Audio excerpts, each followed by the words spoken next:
Hello, it's Dawn Michelle from Boho Tarot, and welcome to my November reflections.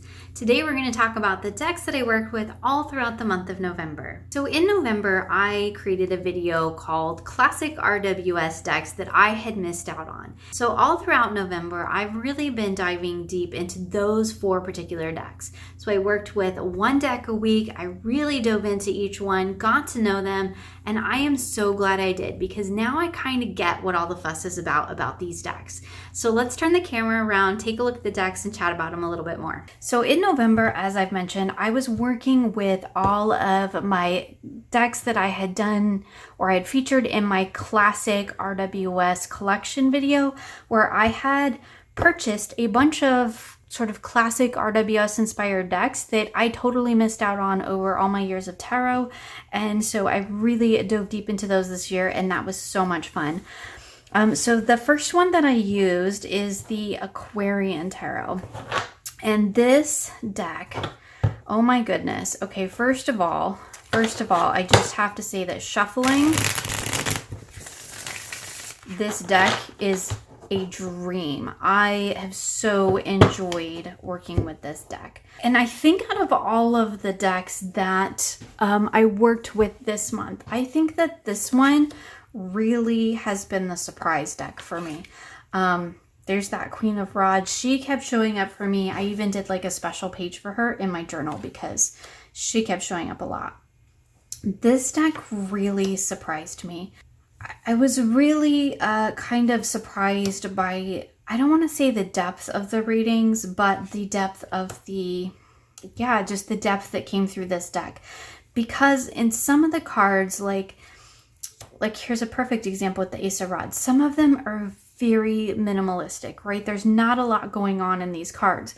But when you really start diving into the color and the structure and the layout, like there's so much that gets revealed. And looking at the places where we have white space, that I found was also very key versus cards like this where we have a lot of the background colors. And I think I noted in that video that this deck for me kind of has three different structures. You have those these sort of watercolor background cards. You have the cards that are on the white space background.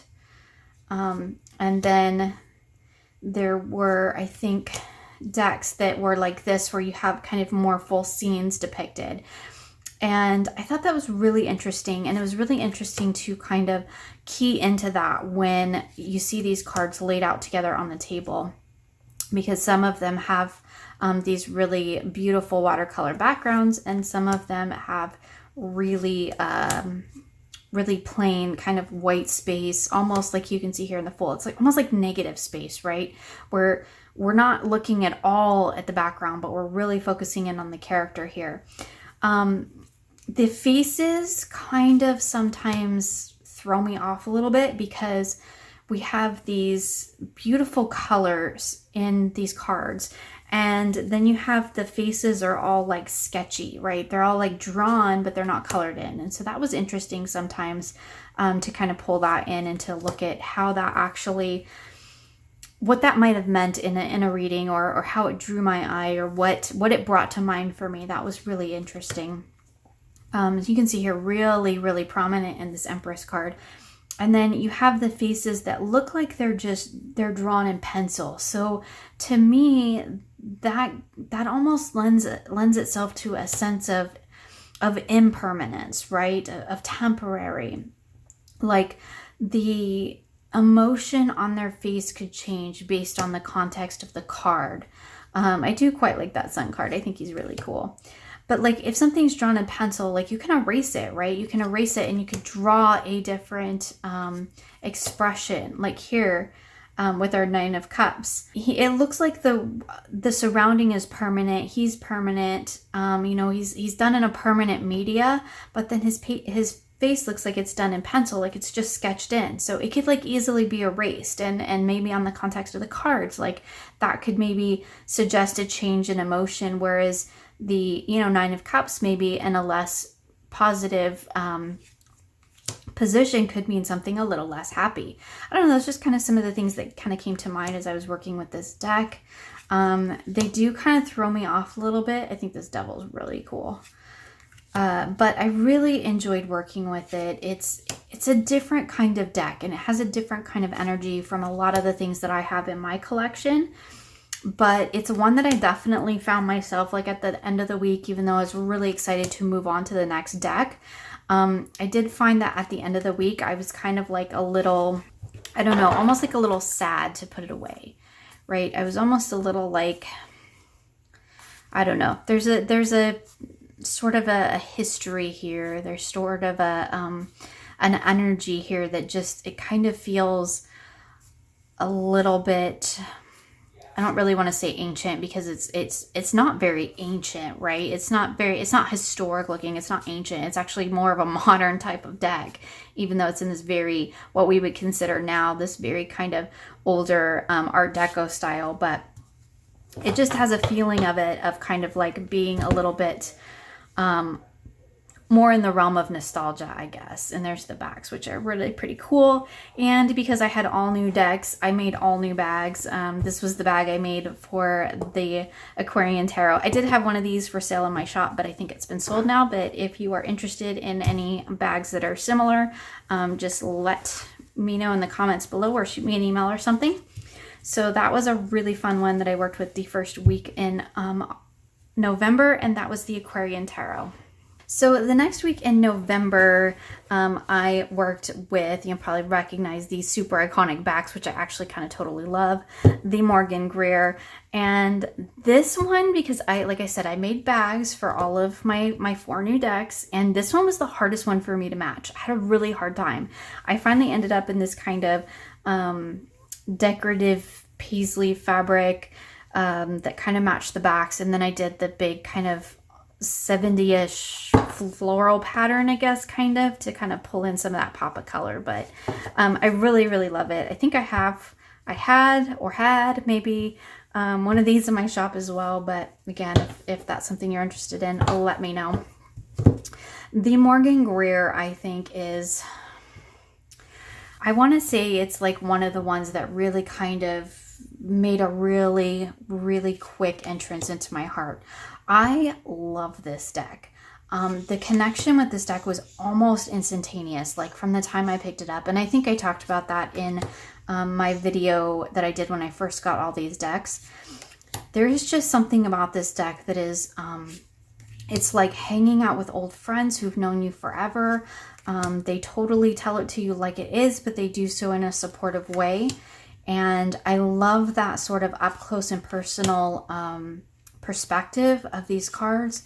I absolutely love the colors. And the funny thing is I was chatting with somebody in the comments on that video about like the mustaches in this deck, and how like that was very in fashion at the time that this deck was created.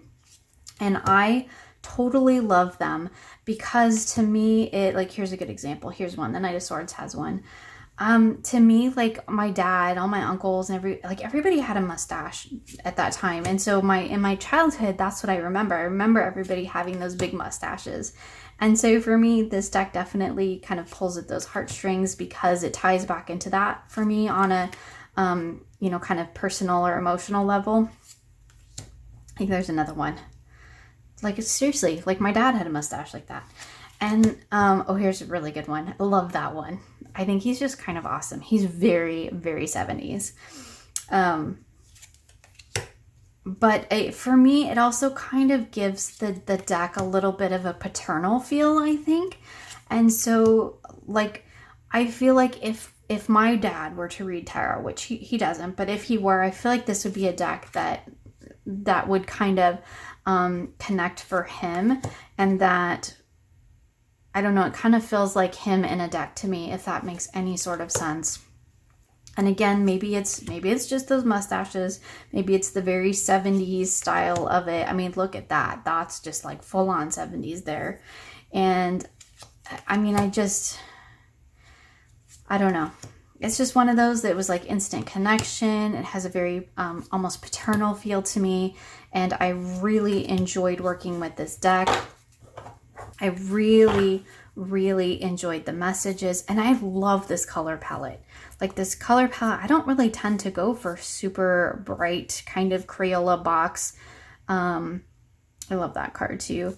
Crayola box decks, but this one is just pretty freaking awesome, and I really love it, and it has fast become one of my favorites. This was one, and look at her. She is just stunning. This was one that I was super sad to put away at the end of the week. Like, and truth be told, I did pull it out multiple times. I actually pulled all these decks out multiple times throughout the month, just not on the weeks that, or I should say not only on the weeks that I had dedicated to them, but this was definitely one that I was like kind of sad to put away, even though I was super excited to work with the Robin Wood, which is the one that I've used next. But this one I think is not going to go anywhere. It's probably going to be like, it's kind of working its way up there with my Llewellyn, just in a different sense, right? It's a different connection, but I really enjoy working with it.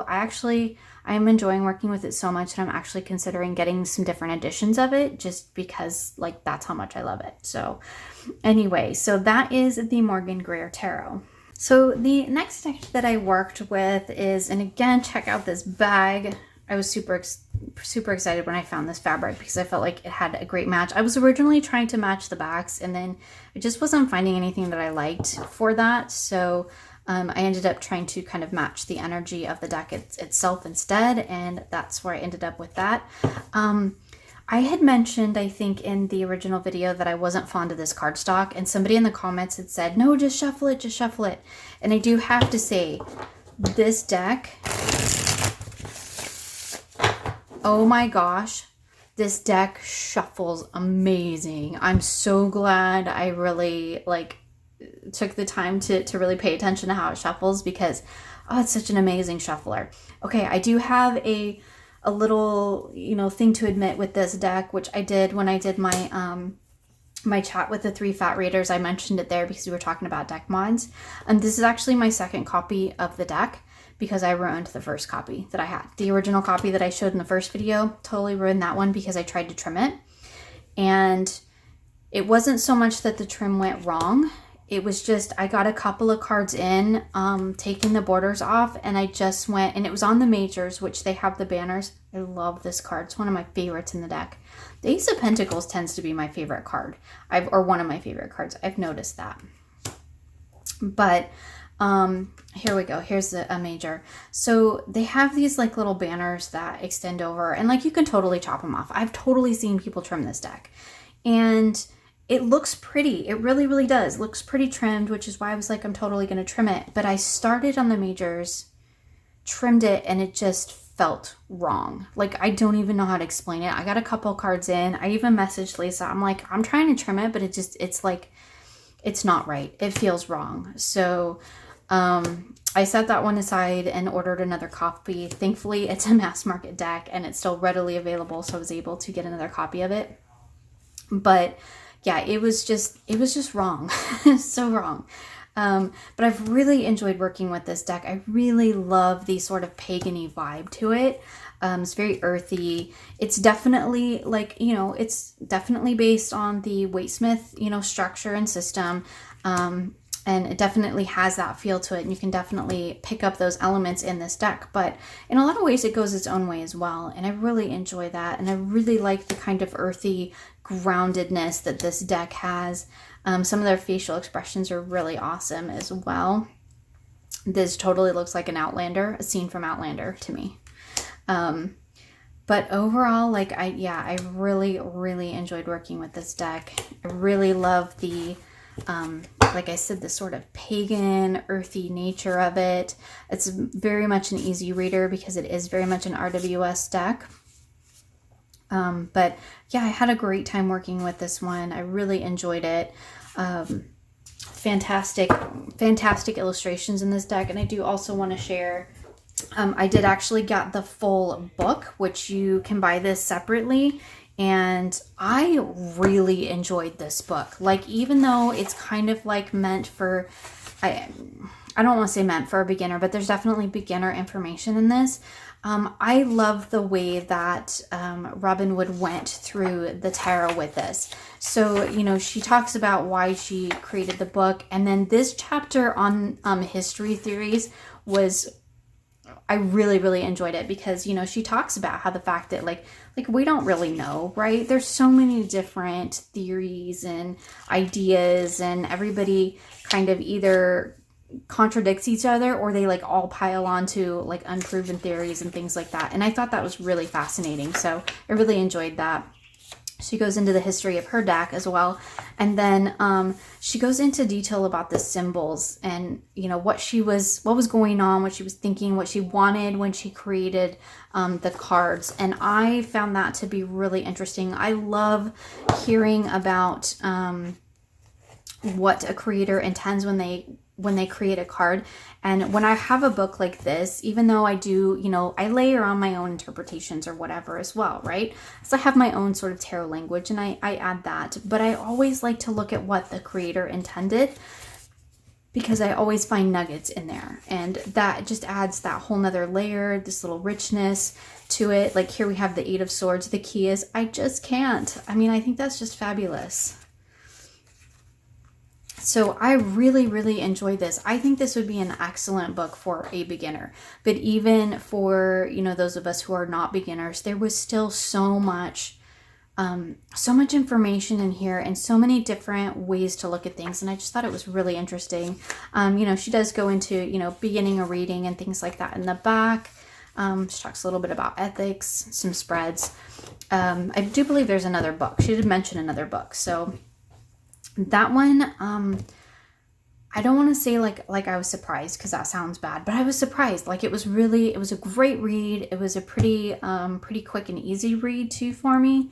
And I really, really enjoyed it. So that, being able to read the book, this full book, and work with this deck, like for a whole week, that was really great. That was a wonderful experience and I really enjoyed it. So again, that was the Robin Wood Tarot. So the last weekly deck that I worked with in the last week of November is, I made this bag that, oh my goodness, like, is this bag like not the perfect match? I was so excited when I found this fabric. Like, even look at the inside. I made mine a little bit big, but you know, it still totally works to house my deck. This is a mini deck. It's a little bit bigger than a tin. It's a little bit closer to playing card size. And I love the size of this. This is, as I flip cards around, doesn't that never fail, right? I love that I can really easily shuffle this by side shuffle, but I can also totally, like, it riffle shuffles beautifully as well. But this little deck, oh my goodness, I really enjoyed working with this little deck. I absolutely love these illustrations. I love these characters. There is a definite kind of softness and almost childlike innocence to this deck. And it really, like, particularly like in this, like with what's going on in the world right now, right? It was a really kind of welcome change of pace. It just kind of had a little bit of a softer edge. And I really enjoyed that about it. I love these figures. It feels very much like a storybook. And it was just so much fun to work with these cards. They were really kind of comforting in a way. Kind of like sitting down with like one of your favorite childhood stories. I just really enjoyed that aspect of it. I really enjoy the expression on the characters' faces. I think there's a whole world that kind of can be explored there. This deck to me kind of feels like a softer, more innocent Anna Kay. And what I mean by that is that the Anna Kay is really kind of stripped of sort of esoterica. So it's more about the mundane. It's more in the real world. And this one kind of has that energy too, but in a storybook sense. So I feel like it's kind of stripped of a lot of these sort of esoterica layers. And it really kind of just focuses on those kind of the base energies of each of the cards. But it illustrates it in this beautiful, almost soft, kind of charming storybook way, which I actually really enjoyed working with. And again, this is another one. I think all of them, like, I can't wait to work with it again.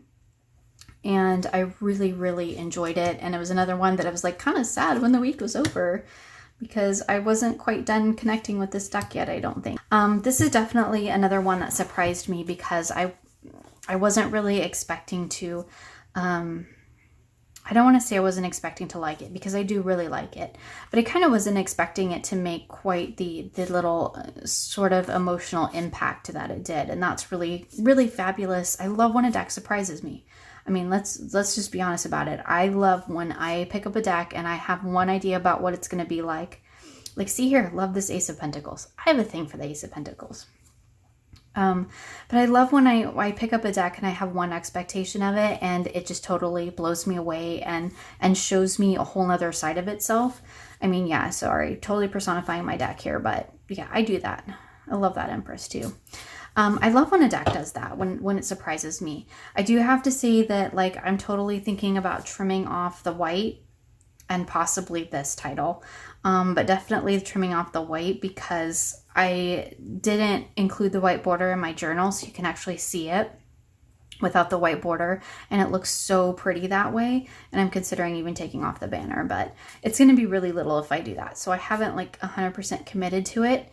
But again, this is another mass market deck, so if I do it and it ends up being like the Robin Wood, where it was like, no, that was a total mistake, I shouldn't have done that, I can replace it. But I do give thought and consideration to my decks before I trim them. I really, really do. It's not just to pick up a deck and start hacking at the borders, I promise. I really do think about it. I think about why I want to do it, what it's going to do to the deck, how it's going to make it feel or look, or those types of things. So I think that is important to note. But I really enjoyed working with the deck this past month, and it's definitely one that's, again, become sort of another treasured part of my collection, and that is the Hanson Roberts. So the last deck that I really worked with throughout the month of November and that I used exclusively for my self-care readings is the Mesquite Tarot, and this is one of my favorites. I have edged this one in green stamp. I do believe, as you can tell, it's also a sort of mini bridge size deck, but I do know it's out of print right now, but I do believe it's coming back. I don't know if it's coming back indie or mass market or what, but I will definitely look that up and try to leave some information in the description box below. I love this deck. This deck has like all my aesthetics. Like, it's soft and it has all my colors I love, and it's pale, but oh, look at that death card. Like, I love him. I love the simplicity of it. Or I should say maybe the minimalist essence of it. It's such a soft, really pleasing, really kind of nurturing deck. But it also kind of, it tells you like it is. It's definitely more of a Pip style deck, and then we don't have like huge scenes depicted, but there's definitely enough of the scene there that I think you can get the idea of what each card is trying to convey. The guidebook for this book, though, is fantastic. I absolutely love the guidebook. I should have pulled it out, but it's one of my favorites just in the way that it's written and the sort of blend of the sort of poetic writing that she includes, which is just absolutely wonderful. But yeah, I find this to be a really wonderful self-care deck. It's very nurturing. It's very soft. It's a great deck also for kind of mindfulness pulls. Like if you just want to like shuffle a deck, kind of have this little mindful experience and just kind of take a breather moment and get a message to really just kind of tap into in that moment, to kind of center and calm and ground. This deck is amazing for that, and I use it for that a lot. But it's like this deck, this color palette is just, I love the simplicity of it, the doodles, the colors, like even the darker cards. Love that Tower card. They're amazing. This Devil card is awesome. Like, yeah, it's just one of my favorites. And I'm sorry, I know this one is out of print right now, but hopefully it will be back soon. Look at the moon. Oh, yeah. So that's the deck I used for all my self-care readings this month, and that is the Mesquite Tarot. So November was a really great deck month, and I really enjoyed diving sort of deep into those particular classic decks. I'm definitely looking forward to adding a few more to my collection. I know some people have left some comments for me on that other video with some suggestions, which I really appreciate, and will definitely be checking out in more detail so that I can see if those are ones that I'd like to add to my collection as well. Oh, I do want to also mention that in November I did kind of my first sort of interview kind of guest appearance chat on Three Fat Readers, and that was so much fun. I was able to chat with Danny and Dustin and Lisa from Danny Mystic, Dustin's from Modern Metaphysique, and Lisa from Lisa Papez, formerly Supportive Tarot, and also Tarot with Lisa. I think that's her other channel. Anyway, I got the opportunity to go on their channel and we discussed deck mods, and that was so much fun. I loved hanging out with those guys, being able to chat about deck mods and just kind of, you know, chat about tarot in general. We chatted a little bit about how I started my channel or why I started my channel and all that good stuff as well. So I did mention in that video that I am thinking about kind of planning on doing some live chats on my channel. So in 2021. So if that is something that you are interested in, if you'd like to come out and hang out with me and do a few live chats on my channel here and there, let me know in the comments below and I will see if I can get those into my schedule and get up the nerve to do them, because chatting with like Lisa and Dustin and Danny, or when I do some of my collabs with Lisa, it's a little bit different than coming on here and just, you know, you and me just hanging out, which is totally cool. And I totally want to have that interaction as well. But like, there is a little part of me, just to be honest, a little part of me that is like afraid that like I'll do it and nobody will be here and it'll just be me. So anyway, if that's something you're interested in, yeah, comments below, let me know. And I will maybe work that into my schedule for 2021, because I think it'd be kind of fun. I think it'd be a little fun. Hang out, chat. What do you think? Let me know. Okay, so a couple of the things coming up in December. I have my winter 2020 deck collection video, which is always fun. I love to do the deck collections. I've done one for every season this year, and so I'm going to be wrapping that up with my winter collection. It is not all of my decks that I would consider in my winter collection, but it is my favorites, because to try to do all of them would be a pretty long video. So I just kind of narrowed it down to my favorites that I tend to use during the winter or darker months of the year. And that's always a favorite of mine to do. I love to be able to kind of share my collections. I've really loved being able to do it seasonally this year, because that is primarily how I work with my decks. So that's been really fun. I also have a video that is my favorite decks that I bought in 2020. They are not all like new decks that came out in 2020. Some of them are older decks, but they're all I purchased in 2020, and they were my favorites. So I have a little collection video for you for that, where I've got sort of my favorite decks of 2020 that I personally brought into my collection during this year. So another one that I'm really excited about that is coming out in December is the decks I crossed off my wish list, because I crossed off several decks that have been on my wish list for a really long time in 2020. And so I am really excited to be able to kind of go through and share with you the decks that were on my wish list that I was able to get in this year, and also chat a little bit about some of the decks that are still on my wish list that I haven't either one found or two really made the commitment to yet, but I'm still thinking about it. So that was a really fun one that I'm really looking forward to. There's going to be a couple deck videos as well, and some other journal related things. I have been doing a little bit more content on my other channel, particularly because this time of year is when I really start to kind of start planning journal wise for the next year. And I have a lot of things that I want to do for that. And I've been doing quite a bit more content on that channel as well. So if you're interested in checking that out, there's a link in the description box below. That's Boho Bloom. And that's kind of like, it's my everything else channel, kind of. Mostly journaling. I gotta admit, it's mostly journaling at this point, or planning, organization, things like that. But it tends to be the whatever I'm working on, whatever's on my desk. That's kind of that channel. It's kind of my catch-all, where everything else goes. So if you're interested in that kind of stuff, particularly crafty journaly stuff, that might be one that you might be interested in. So feel free to check it out and let me know what you think, and I would appreciate it. Okay, so I think that's it for me today. I'm definitely looking forward to wrapping up 2020, because wow, this has been a year, right? Like, it's been a year. So I'm definitely looking forward to this year kind of ending, go away, like let's forget it existed. and really moving on into a new year, and hopefully we'll be looking forward to some better things just overall in the general world. It would be wonderful. So anyway, that's it for me today. I hope that you had a wonderful November, and I wish you many blessings moving into December. Thank you for joining me today. You will find links for the decks featured here in the description box below. I hope you enjoyed this video and will join me again soon for more creative tarot for an inspired life.